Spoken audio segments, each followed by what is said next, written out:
Hello, welcome to Nitin maths point. मेरा नाम है प्रफुल्ल कुमार ठाकुर। आपके स्क्रीन के ऊपर एक क्वेश्चन दिख रहा है जो जेईई मेन 2025 का क्वेश्चन है और सेकंड सेशन का है और ये क्वेश्चन फिजिक्स का है और टॉपिक इसमें है टेंशन।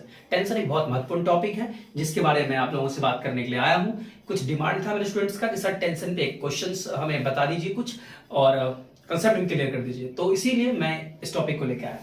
तो पहली बात, टेंशन होता क्या है? टेंशन टेंशन को हिंदी में बोलते हैं तनाव। ठीक है, तनाव या खिंचाव, मतलब जब आप किसी रस्सी को खींचेंगे तो उसमें एक जो है वो खिंचाव आती है, तनाव आती है, और जब अगर रस्सी कमजोर होती है तो टूट भी जाती है। वो किससे टूटती है? क्योंकि उसमें टेंशन लगता है। ठीक है, या जब कुएं में से पानी निकालते हैं तो जब पानी भर जाती है बाल्टी में तो रस्सी ऑटोमेटिकली टाइट हो जाती है आप जब उसे खींचते हैं तो। ठीक है, तो ये अपने आप में एक टेंशन की वजह से ही होता है। या मान लीजिए किसी पत्थर को अगर आपने किसी रोप से बांध दिया या किसी रबर से बांध के लटका दिया स्लिंग से, तो वो उसकी वेट की वजह से जब वो लटकता है नीचे की तरफ, ठीक है, तो रबर अपने आप खिंच जाती है, तो वो अपने आप में एक टेंशन है। तो ये सब चीजें टेंशन है। तो सपोज मैं आपको ये जो क्वेश्चन आपकी स्क्रीन के ऊपर आ रहा है उसी से रिलेटेड एक कंसेप्ट पर चर्चा करने जा रहा हूं। मान के चलिए एक सीलिंग है और सीलिंग से एक रस्सी ऐसे बंधी हुई है, दो रस्सी बंधी हुई है वास्तविकता में। ठीक है, और दोनों रस्सी कहीं ना कहीं एक ब्लॉक से कनेक्टेड है अगर आप देखेंगे तो। ठीक है, ये ब्लॉक कुछ इस प्रकार है लटका हुआ और इस ब्लॉक का मास चूंकि m है और g नीचे ग्रेविटी लग रही है तो उसका वेट हो जाएगा mg। ठीक है, और ऑब्वियसली यहां से इसके अपोजिट डायरेक्शन में एक रिएक्शन काम करेगा। ठीक है, नॉर्मल कह सकते हैं। और ये जो रस्सी है, एक रस्सी ये हो गई जिस पर टेंशन T1 है, इसकी खिंचाव T1 हो गई। एक रस्सी ये हो गई जिसके ऊपर टेंशन T2 है, जिसकी खिंचाव T2 है। ये रस्सी सीलिंग के साथ θ1 एंगल बना रहा है और ये रस्सी सीलिंग के साथ θ2 एंगल बना रहा है। ऑब्वियसली सेम फिगर आपने अभी क्वेश्चन में देखा होगा, बट ये क्वेश्चन को बनाने का बहुत आसान तरीका है। आप 1 मिनट में क्वेश्चन सॉल्व कर लेंगे अगर आपको ये कंसेप्ट आता है तो, ये इस बात गारंटी। और इससे एक क्वेश्चन पक्का आएगा, इस बात की 100% गारंटी है। ठीक है, ये मेरा खुद का एक्सपीरियंस है जो मैं आपसे शेयर कर रहा हूं। चलिए, हमें जैसे ही सबसे पहले आप अगर क्लास 11th की फिजिक्स में पढ़ रहे हैं और Newton's law of motion chapter पे आ गए हैं तो आपको ये निश्चित तौर पे पता होना चाहिए कि दो कंपोनेंट होते हैं हमारे पास। कंपोनेंट, फिजिकल कंपोनेंट होती है, फिजिक्स में कंपोनेंट होती है। जब वेक्टर पढ़ते हैं आप, वो कंपोनेंट दो प्रकार के होते हैं। पहला आपका होता है हॉरिजॉन्टल कंपोनेंट, हॉरिजॉन्टल कंपोनेंट होता है, और दूसरा आपका होता है वर्टिकल कंपोनेंट।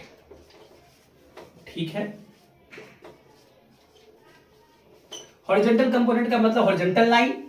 ठीक है, हॉरिजॉन्टल, और वर्टिकल कंपोनेंट का मतलब होता है वर्टिकल लाइन। इस फिगर में देखिए हॉरिजॉन्टल लाइन आपको कहां पे दिख रहा है? ये वाला लाइन हॉरिजॉन्टल है। ठीक है, तो दो ट्रायंगल हमें दिख रहा है, एक ए बी सी, ये डी ले लीजिए यहां पे। ठीक है, और ये जो है ये वर्टिकल कंपोनेंट दिख रहा है हमें, बीसी वर्टिकल कंपोनेंट है, एबी और बीडी हॉरिजॉन्टल कंपोनेंट है। तो आपको क्या करना है, बारी बारी से, और अच्छा दोनों ही कंपोनेंट के मतलब दोनों ही ट्रायंगल अलग अलग एंगल भी दे रखा है, ध्यान रखिएगा। आपको बारी बारी से दोनों कंपोनेंट निकालने पड़ेंगे। सबसे पहले आप क्या करेंगे, हॉरिजॉन्टल कंपोनेंट निकालेंगे। तो हॉरिजॉन्टल कंपोनेंट पहले वाले ट्रायंगल में अगर मैं ए बी सी की बात करूं तो ये है हॉरिजॉन्टल कंपोनेंट जिसे आप एच बोल दीजिए। ठीक है, और सेकंड वाला ट्रायंगल में हॉरिजॉन्टल कंपोनेंट क्या है, इसको भी आप एच बोल सकते हैं। दोनों ट्रायंगल के लिए वर्टिकल कंपोनेंट सेम ही रहेगा, इसके लिए भी वर्टिकल कंपोनेंट और इसके लिए भी वर्टिकल कंपोनेंट, क्योंकि इसी एक कॉमन लाइन पर ये दोनों ट्रायंगल जो है वो एस्टैब्लिश्ड है। इसीलिए हमारे पास जो वर्टिकल लाइन है वो मात्र एक यही दिख रहा है, इसलिए वर्टिकल कंपोनेंट दोनों ट्रायंगल के लिए एक ही होगा, जो बीसी। लेकिन आपको दोनों अलग अलग केस में निकालने पड़ेंगे। θ1 के केस में क्या होगा ये, और θ2 केस में क्या होगा ये निकालना पड़ेगा। देखिए कैसे निकलता है। ठीक है, ये कंसेप्ट की बात कर रहा हूं, ऑब्वियसली जब आप Newton's law of motion chapter पढ़ेंगे या पढ़ लिए होंगे तो आपके सर ने आपको बताया होगा। तो सबसे पहले हम हॉरिजॉन्टल कंपोनेंट की बात करेंगे, तो उसके लिए हमें क्या करना पड़ेगा, इन ट्रायंगल पहले एबीसी ले लेता हूं मैं, ए बी सी। मैं ये ज्यूम करके चल रहा हूं कि आपको ट्रिग्नोमेट्री क्लास 10th की बहुत अच्छी तरह से आती है, खास तौर पे कौन सी, एप्लीकेशन ऑफ ट्रिग्नोमेट्री। तो जब हमें ट्रायंगल एबीसी की बात करूंगा इसमें क्या गिवन है, तो ये एसी लाइन आपका गिवन है जिसकी वैल्यू है T1, और आपको निकालना क्या है, हॉरिजॉन्टल कंपोनेंट, ये वाला लाइन निकालना है। तो ऑब्वियसली इन दोनों लाइन के बीच का रिलेशन आपको निकालना पड़ेगा बाय ट्रिग्नोमेट्री। तो ट्रिग्नोमेट्री में थीटा के सामने वाला परपेंडिकुलर, ठीक है, 90 डिग्री मतलब 90 डिग्री के सामने वाला आपका हाइपोटेनियस, ठीक है, और बाकी जो बचा वो बेस। तो आपको किसके बीच का रिलेशन चाहिए? बेस और हाइपोटेनियस का रिलेशन चाहिए आपको, ठीक है। तो बाय ट्रिग्नोमेट्री जब आप इन दोनों के बीच का रिलेशन फाइंड करेंगे तो बेस और हाइपोटेनियस का रिलेशन क्या होता है? cos थीटा 1, मतलब cos थीटा जो आपका AB अपॉन AC हो जाएगा। तो cos थीटा 1 की वैल्यू AB के नाम पे H लगा दीजिए कि हॉरिजॉन्टल कंपोनेंट है, और AC आपका T1 हो जाएगा। तो H जो है वो क्या निकलेगा? T1 cos theta 1, that is the horizontal component of the first triangle, मतलब पहले वाले रोप के लिए जो है हॉरिजॉन्टल कंपोनेंट ये हो गया, ठीक है। अब चूंकि अब याद रखिएगा कि इस ब्लॉक पर 3 फोर्स लग रहे हैं, इधर से भी और ये वाला भी, ठीक है, ठीक है। तो तीनों फोर्स जो है ब्लॉक को बिल्कुल स्थिर कर रखा है, मतलब इक्विलिब्रियम पोजीशन में से लेके आया है। तो what is the equilibrium position? When all the force, the sum of all the force which is acting on the object is equal to 0, which is known as a equilibrium force. तो ये equilibrium force है, ठीक है। खैर अभी इसकी बात है वो नहीं रही। इसी प्रकार हम इसी का वर्टिकल कंपोनेंट निकालते हैं। तो जब आप वर्टिकल कंपोनेंट की बात करोगे तो वर्टिकल कंपोनेंट के लिए मुझे लगता है वर्टिकल कंपोनेंट के लिए आपको ये गिवन है और वर्टिकल कंपोनेंट ये आपको निकालना है। तो इनके बीच का रिलेशन चाहिए आपको, ठीक है। तो परपेंडिकुलर और हाइपोटेनियस का रिलेशन क्या कहलाता है? तो परपेंडिकुलर और हाइपोटेनियस का रिलेशन आपको क्या कहलाता है? साइन थीटा कहलाता है, मतलब साइन थीटा देता है वो, ठीक है। तो फिर से इस ट्रायंगल में आप ये लिखेंगे कि sine theta 1 is equal to P upon H, मतलब BC अपॉन AC। तो sine theta 1 is equal to BC आपका वर्टिकल कंपोनेंट है तो V नाम दे दीजिए, AC आपका T1 है, तो आपका क्या निकल जाएगा? V आपका क्या निकल जाएगा? T1 sign theta 1। ये आपका वर्टिकल कंपोनेंट निकल गया इस ट्रायंगल का। अब आप इतने समझदार तो बिल्कुल हैं कि अगर आप एक ट्रायंगल का हॉरिजॉन्टल कंपोनेंट और वर्टिकल कंपोनेंट निकाल दिए तो सेकंड का भी निकल जाएगा। सिंपल है। सेकंड का कैसे निकलेगा? तो सेकंड का देखिए कैसे निकलता है। इसका आपका हॉरिजॉन्टल कंपोनेंट, इस वाले ट्रायंगल की बात कर रहा हूं मैं, इसका हॉरिजॉन्टल का मतलब मैं बात कर रहा हूं इन ट्रायंगल BDC की। तो इसका हॉरिजॉन्टल कंपोनेंट निकलेगा आपका सेम इसी तरह। फर्क इतना है कि यहां पे T2 आ जाएगा और cos थीटा 2 आ जाएगा। यहां पे V निकालने के लिए फर्क इतना है, यहां T1 की जगह पे T2 आ जाएगा और sin थीटा 2 आ जाएगा, ठीक है। अब यहां पे एक समझने वाली बात है, थोड़ी बहुत इंपॉर्टेंट बात है जिसके बारे में डिस्कस करने में जा रहा हूं, ध्यान से समझिएगा। आप इस फिगर को ध्यान से देखिए, क्या आपको B मिड पॉइंट दिख रहा है? B is the mid point of AD, so we can say that कि AB इक्वल टू BD, है ना। बहुत क्लियर है बात, ये लिखने की कोई जरूरत नहीं है आपको, मैं बोल के ही समझा रहा हूं कि B is the mid point of AD, so we can say AB equal to BD। तो अगर AB equal to BD है, क्योंकि B is the midpoint है, तो AB की वैल्यू अगर आप देखेंगे तो AB की value H, which is T1 cos theta, तो आपका T1 cos थीटा 1, और BD की वैल्यू वो भी H है, BD, इसका आपका आ गया T2 cos थीटा 2। तो यहां से आप बहुत आराम से जो है T1 cos theta 1 equal to T2 cos theta 2 करके निकाल सकते हैं। तो मतलब T1 cos, फिर से ठीक से थोड़ा लिख देता हूं मैं, T1 cos theta 1 equal to T2 cos theta 2। So that is the first condition for the horizontal component. And second condition जो आएगी अब ये, अच्छा मुझे बताइए वर्टिकल कंपोनेंट दोनों के लिए अगर देखा जाए तो एक ही लाइन पर सिचुएटेड है, मतलब वैसे ये भी एक ही लाइन पे सिचुएटेड था, बट ये अलग अलग ट्रायंगल के लिए था। यहां पे दोनों अलग अलग ट्रायंगल के लिए एक ही लाइन है जहां पे वर्टिकल कंपोनेंट चल रही है। मतलब अगर मैं हॉरिजॉन्टल की बात करूं तो इस वाले लाइन पर हॉरिजॉन्टल इसके लिए था, इस ट्रायंगल के लिए था, और इस वाले लाइन पर मतलब कि इस वाले ट्रायंगल के लिए था। बट लेकिन जब मैं दोनों ट्रायंगल की साइमल्टेनियसली बात कर रहा हूं, साइमल्टेनियसली मतलब एक साथ अगर बात कर रहा हूं, तो दोनों के लिए एक कंपोनेंट यही है, सिर्फ BC। तो क्या मैं ये बोल सकता हूं कि ये जो BC है वो अपने आप में आपका पहला, तो इसके लिए तो ये वाला वर्टिकल कंपोनेंट हो गया T1 sin थीटा 1 और प्लस T2 sin थीटा 2। क्या सेम लाइन जो है, इस लाइन पर दोनों ट्रायंगल के लिए वर्टिकल कंपोनेंट काम कर रहा है, और ये BC क्या है? ये जो दोनों टेंशन काम कर रहा है ये किसके बराबर है? वास्तविकता में इस ब्लॉक को, ये ब्लॉक जो है, ये ब्लॉक पर नीचे फोर्स लग रहा है mg, जो इसकी वेट को डिफाइन करता है, और उस ब्लॉक को बैलेंस करने के लिए जो नॉर्मल काम कर रहा है, ऊपर वाला नॉर्मल बीसी रिएक्शन, ठीक है, वो कहीं ना कहीं ये बीसी है जिसकी वैल्यू ये है, तो मैं लिखूंगा T1 sign theta 1 plus T2 sine theta 2, ये किसके बराबर, क्योंकि mg के बराबर का है कि ये जो फोर्स है, मतलब ये जो mg लग रहा है इस ब्लॉक पर नीचे की तरफ, इसको बैलेंस करने के लिए ये जो बीसी के ऊपर जो फोर्स लग रहा है, नॉर्मल या रिएक्शन फोर्स जो कहिए, इसको बैलेंस करने के लिए सीधी सी बात है, आप अगर खड़े हैं या मैं अगर खड़ा हूं तो एक नॉर्मल परपेंडिकुलर इमेजिनरी लाइन काम कर रहा है जस्ट हमारे ऊपर, जो हमें बैलेंस करता है, जो किसके बराबर, हमारे वेट के बराबर है। तो इस ब्लॉक के वेट इसके बराबर है, तो इसलिए ये जो इस लाइन की जो वैल्यू है T1 साइन थीटा यहां से और T2 साइन थीटा यहां से, थीटा 2 यहां से, दोनों का सम कहीं ना कहीं mg के बराबर होगा। डिटेल में जब आप पढ़ेंगे तो समझ में आ जाएगा आपको। ये फ्री बॉडी डायग्राम के ऊपर की बात, ये फ्री बॉडी डायग्राम होता है FBD, जब आप वो पढ़ेंगे तो समझ में आएगा आपको।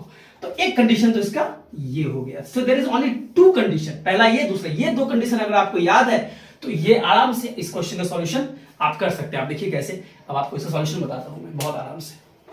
इसको आप रफ कर सकते, आप इसको लिख सकते हैं, मैं इसको पॉज करके इसको रफ कर देता हूं। तो बहुत सिंपल है, इसका सॉल्यूशन आपके सामने मैं लेके आ रहा हूं। अब एकदम सेम फिगर आपने देखा होगा, सेम ही फिगर है और इसी फिगर में क्वेश्चन बनाना है। इस फिगर में फर्क इतना है कि यहां पे मैं लूंगा 60 और यहां पे मैं लूंगा 30, बस। अच्छा, कुछ बच्चों को यह भी कंफ्यूजन होगा, सर फिगर तो ऐसे बना हुआ था, फिगर तो ऐसे बना हुआ था और यहां पे था 60 और यहां पे था 30, फिर आप यहां कैसे बना दिया था? अरे मेरे भाई, ये और ये लाइन अगर पैरेलल है तो क्या ये एंगल इस एंगल के बराबर होगा या नहीं होगा?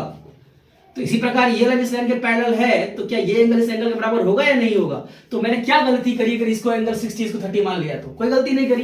तो कृपया कंफ्यूजन में ना रहें, ठीक है? आपको समझ में आना चाहिए। अगर आपको फिगर एनालिसिस करना आता है, ग्राफ को एनालिसिस करना आता है, तो बहुत आसान और बहुत मजेदार सब्जेक्ट है फिजिक्स और मैथमेटिक्स, ध्यान रखिएगा, ठीक है? चलिए सीधी सी बात, पहला कंडीशन क्या था?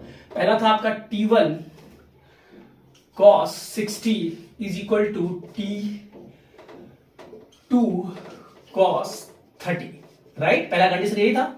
आई होप आपको समझ में आ रहा होगा क्या बात कर रहा हूं मैं। ये बात कर रहा हूं मैं T1 cos theta 1 and T2 cos theta 2। ये अभी भी आपको मैंने प्रूफ करके दिखाया था कंडीशन 1, उस पर आप सीधे रखेंगे डायरेक्ट। आप सॉल्व कर रहे हैं क्वेश्चन को, आपके सामने क्वेश्चन आया, आप ऐसे सॉल्व करेंगे, आप ध्यान रखिएगा, ठीक है? cos 60 की वैल्यू आपको पता होनी चाहिए जो 1/2 होता है, और cos 30 की पता होनी चाहिए आपको √3/2 होता है। तो क्या T1 की वैल्यू T2 इंटू √3/2 इंटू 2/1 होगा? 2 से 2 कैंसिल आउट, तो T1 की वैल्यू क्या आ गई? √3T2। इसको आप यहीं पे फिलहाल छोड़ के रख दीजिए, ये काम आएगा 1 मान करके। सेकंड कंडीशन पे आते हैं। सेकंड कंडीशन क्या कहता है? सेकंड कंडीशन कहता है हमारा T1 sin 60 plus T2 sin 30 is equal to mg। ये मैंने क्या लिखा? ये मैंने लिखा T1 sin theta 1 plus T2 sin theta 2, जो एक ही वर्टिकल कंपोनेंट पे दोनों ट्रायंगल के लिए काम हो रहा है, दोनों स्ट्रिंग के लिए काम हो रहा है, जो अपने आप में ब्लॉक mg, इस ब्लॉक को ये दोनों स्ट्रिंग पकड़ रखे हैं ना, इन दोनों का वर्टिकल कंपोनेंट इसी पे तो काम करेगा, सिंपल है। तो यही कंडीशन अभी आपको लिखवाया था, जो सेकेंड वाला कंडीशन है। तो चलिए आते हैं। T1 sin 60 होती है √3/2, T2 sin 30 होता है 1/2। m का मतलब दे रखा है 1 किलो मास है और g मतलब 10। अच्छा, 9.8 नहीं लेते हैं जेई के एग्जामिनेशन में, नीट के एग्जामिनेशन में, क्योंकि वो कैलकुलेशन के बेसिस पे बहुत टफ हो जाता है। इसीलिए जेई वाले भी आपको बोलते हैं, नीट वाले भी आपको बोलते हैं कि आप जी की जगह पे 9.8 के बजाय 10 लिया कीजिए, जो आपके लिए बहुत इजीली आंसर दे सकता है। और आंसर भी 10 को रेफरेंस मान के ही निकाला जाता है, तो इसलिए चिंता की बात नहीं है। तो T1 √3/2 plus T2/2 equal to 10। मुझे लगता है इसको जब सॉल्व करेंगे तो ये 2 आ जाएगा, ये आपका T1 √3 आ जाएगा, ये T2 इक्वल टू 10, और बेसिकली ये आपका T1 √3 plus T2 equal to 20। इसको फिलहाल आप यहां पे छोड़ के सेकेंड इक्वेशन मानिए। क्या यहां से T1 की वैल्यू रख सकते हैं आप इस जगह पे? फ्रॉम 1, अगर आप फ्रॉम 1 अगर आप जाएंगे और T1 की वैल्यू यहां से ये रखेंगे इस जगह पे, तो क्या पाएंगे? देखिए जरा, T1 की वैल्यू क्या है, ये है, तो आप रख दीजिए T1 की जगह पे √3 T2 इंटू √3, क्योंकि T1 की वैल्यू रखा और √3 का √3 हुआ, प्लस में T2 इक्वल टू 20। तो क्या ये √3 से √3 को मल्टीप्लाई करने पे 3 T2 आएगा, प्लस में T2 इक्वल टू 20। तो क्या ये 4 T2 आ गया इक्वल टू 20। 4 से 20 काट दीजिए 5, तो T2 की वैल्यू क्या आ गई 5। अगर T2 की वैल्यू 5 आ गई तो T1 की वैल्यू क्या आ जाएगी, T2 आपका टेंशन 1 जिसको कह रहे हैं, टेंशन 2 जो है वो 5 आ गया, तो टेंशन 1 क्या आएगा, टेंशन 1 है √3 T2, तो √3 T2 मतलब 5 मतलब 5 √3। तो यही दो ऑप्शन है आपके 4 ऑप्शन में से। ऑप्शन नंबर बी जो है सेकंड ऑप्शन वो यही है, ध्यान से देखिएगा, and this is the correct answer. मैंने ये क्यों लेकर आया हूं ये इस क्वेश्चन का सॉल्यूशन, क्योंकि मैं जानता हूं ये बहुत इंपॉर्टेंट टॉपिक है, ठीक है। आप इसको जो भी समझें, मेरे हिसाब से मैं पिछले 5 साल से जब पेपर एनालिसिस करता हूं जेई का, नीट का, तो हर बार मुझे इसमें से एक टेंशन क्वेश्चन मिलता ही मिलता है, ठीक है, 1 या 2 मिलना ही मिलना है। ये बहुत इंपॉर्टेंट टॉपिक है, इसीलिए मैं सोचा कि इस पर एक वीडियो लाया जाए। अगर आपको वीडियो पसंद आया तो लाइक जरूर करना, सब्सक्राइब जरूर करना और शेयर जरूर करना। Thank you so much.